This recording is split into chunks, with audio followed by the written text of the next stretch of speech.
ఓం నమో వెంకటేశాయ. అందరికీ నమస్కారము.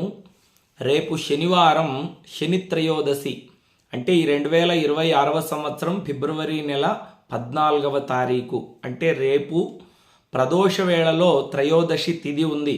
పైగా శనివారంతో కలిసి వచ్చింది కాబట్టి ఈ శని త్రయోదశి మహాశక్తివంతమైనది. శని భగవానుడు అంటే సామాన్యం కాదు. ఎందుకంటే శనిదేవుడి యొక్క పరిపూర్ణమైన అనుగ్రహం ఎవరికి ఉంటుందో వారికి అష్టైశ్వర్యాలు లభిస్తాయి. వాళ్ళు ఏ పని ప్రారంభించినా ఆ పనులన్నీ కూడా దిగ్విజయంగా పూర్తవుతాయి. అంతేకాదు శనిదేవుడి అనుగ్రహం పరిపూర్ణంగా ఉన్నవారికి మంచి ఆరోగ్యం ఉంటుంది. కుటుంబ సౌఖ్యం, అంటే కుటుంబంలో ఎప్పుడూ అందరూ సంతోషంగా ఉంటారు.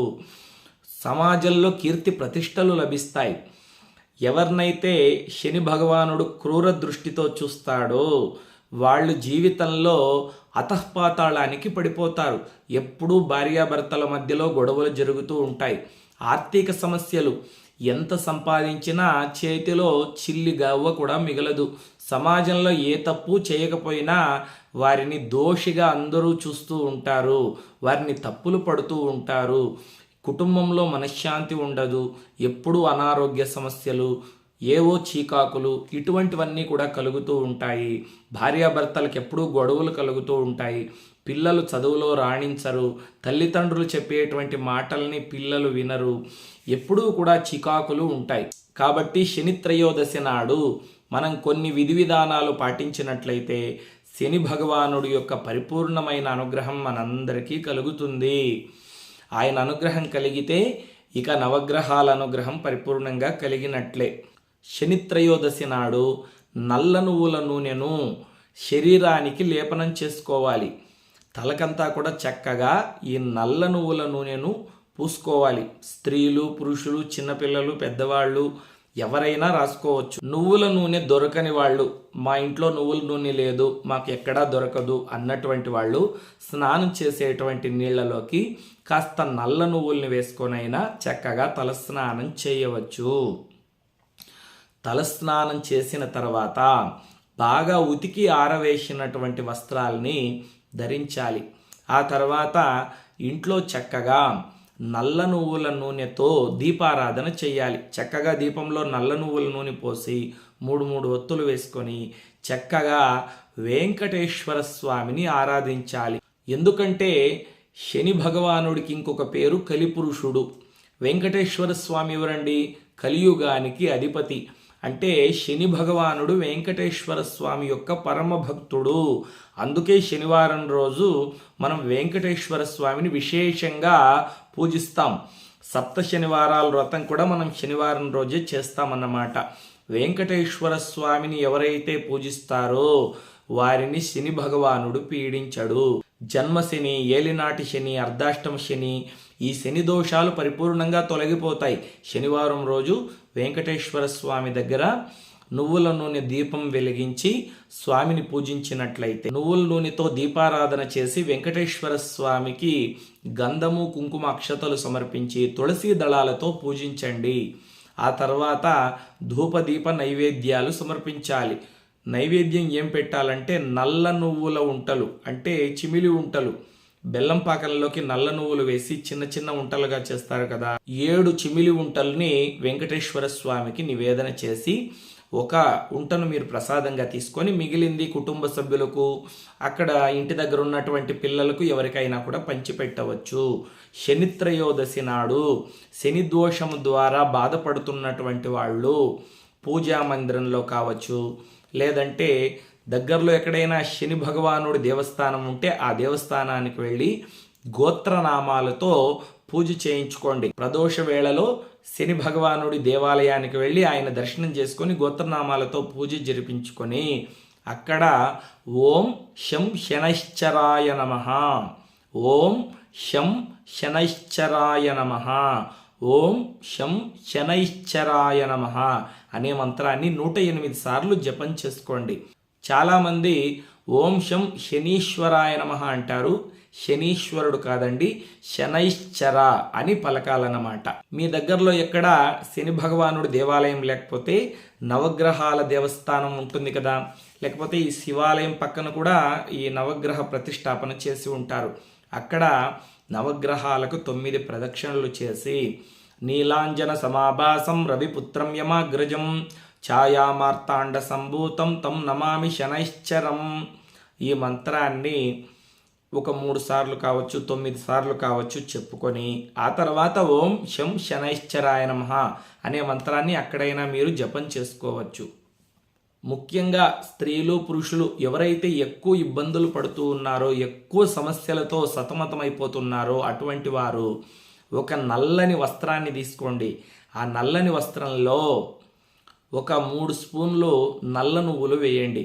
వేసి నల్లని దారంతో దాన్ని ఒత్తిలా చేసి నల్ల నువ్వుల నూనెలో దాన్ని తడిపి ఒక మట్టి ప్రమిద తీసుకొని దగ్గరలో ఉన్నటువంటి నవగ్రహాల దేవాలయం ఉంటుంది కదా, అక్కడ కొంచెం దూరంగా, అంటే దేవుడి కాళ్ళు కాలిపోయే విధంగా కాకుండా పడమర వైపు తిరిగి ఆ దీపాన్ని వెలిగించి శని భగవానుడికి నమస్కారం చేసుకోండి. మా శని పీడలు, శని దోషాలు అన్నీ కూడా తొలగిపోవాలి స్వామి. జీవితంలో తెలిసి తెలియకుండా మేమేమైనా తప్పులు పొరపాట్లు చేసి ఉంటే నీకు నమస్కరిస్తున్నాం స్వామి. మా యొక్క అన్ని దోషాలను, అన్ని కష్టాలను తొలగించి నీ అనుగ్రహం మా మీద ఉండేటట్లు ఆశీర్వదించు అని ఆయనకు నమస్కారం చేసుకోవాలి. చాలామంది శనీశ్వరుడు దేవాలయానికి వెళ్ళాలంటే భయపడతారు, నవగ్రహాల దగ్గరకు వెళ్ళాలంటే భయపడతారు. చూడండి, శనిదేవుడు చాలా శక్తివంతమైన దైవము. ఆయన కరుణామూర్తి. ఆయన మంచివాళ్లకు మంచివాడు, చెడ్డవాళ్లకు చెడ్డవాడు. ఇప్పుడు పోలీసులు ఉన్నారండి. పోలీసులు అంటే ఎవరికి భయం? దొంగలకు భయం, వ్యభిచారం చేసేటువంటి వాళ్లకు భయం, ఏవైనా తప్పు పనులు చేసేటువంటి వాళ్లకు భయం. ధర్మబద్ధంగా నడుచుకునేటువంటి వాళ్లకు, ఏ తప్పు చేయనటువంటి వాళ్లకు పోలీసులంటే ఎందుకండి భయం? చాలామంది ఏమంటారంటే శనిదేవుడు కూడా ఒక దేవుడేనా గురువు గారు, ఆయన ఎప్పుడూ శని పీడలు, శని దోషాలు కలిగించి అందరినీ ఇబ్బందులు పెట్టడమే ఆయన పన అని తప్పుగా మాట్లాడుతూ ఉంటారు. ఇప్పుడు ఒక పోలీసు ఉన్నాడు, అందరినీ తీసుకువెళ్ళి జైల్లోకి వేసేసి కొట్టి చిత్రహింసలు పెడతాడా? పెట్టాడు కదా. ఎవరు తప్పు చేస్తారో వాళ్లను జైల్లో పెడతారు, శిక్ష వేస్తారు.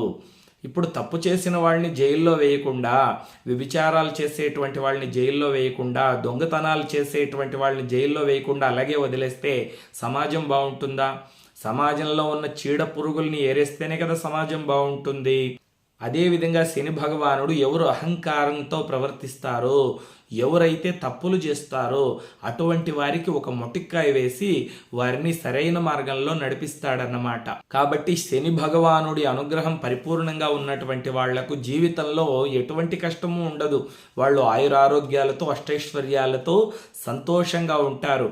సమాజంలో మంచి కీర్తి ప్రతిష్టలు వారికి లభిస్తాయి. ముఖ్యంగా రేపు శనిత్రయోదశి ప్రదోష వేళలో ఉంది కాబట్టి శని భగవానుడి దేవాలయం లేకపోతే మీ దగ్గరలో శివాలయం కావచ్చు, విష్ణుమూర్తి దేవాలయం కావచ్చు, అమ్మవారి దేవాలయం కావచ్చు ఉంటే అక్కడికి వెళ్ళి గోత్రనామాలతో పూజ జరిపించి బ్రాహ్మణులకు స్వయం పాకం ఇచ్చినట్లయితే శని దోషాలు పరిపూర్ణంగా తొలగిపోతాయి.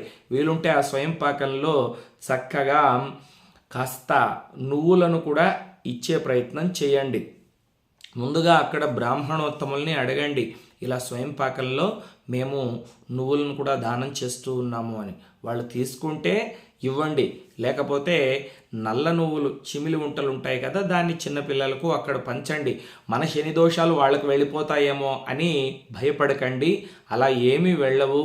ఒకవేళ ఎవరైనా ఇస్తున్నా మీరు తీసుకోవచ్చు. ఎందుకంటే శని భగవానుడి ప్రీతి కోసం, ఆయన అనుగ్రహం కోసం దాన్ని మనం పంచుతూ ఉన్నాం. అంతేగాని మన శని దోషాలు ఇంకొకరికి వెళ్ళిపోతాయి, వాళ్ళిచ్చే నల్ల నువ్వులు, చిమిలుంటలు మనం తింటే వాళ్ళ శని దోషాలు మనకు వస్తాయి, ఇవన్నీ కూడా ఒట్టి భ్రమ. కాబట్టి స్వయం పాకం బ్రాహ్మణులకైనా ఇవ్వవచ్చు, లేకపోతే ఎవరైనా పేదవాళ్ళు ఉంటే ఆ పేదవాళ్ళకైనా ఇవ్వవచ్చు. ఇచ్చేటప్పుడు శని భగవానుని మనసులో తలుచుకొని ఓం శం శనైశ్చరాయ నమః అనే మంత్రాన్ని జపిస్తూ దానం చేయండి. స్వామి అనుగ్రహం పరిపూర్ణంగా కలుగుతుంది. తప్పకుండా ప్రతి ఒక్కరూ, స్త్రీలు, పురుషులు, పూర్వ సువాసినులు, ఏటి సూతకంలో ఉన్నవాళ్ళు ఎవరైనా కూడా ఇలా చేయవచ్చును.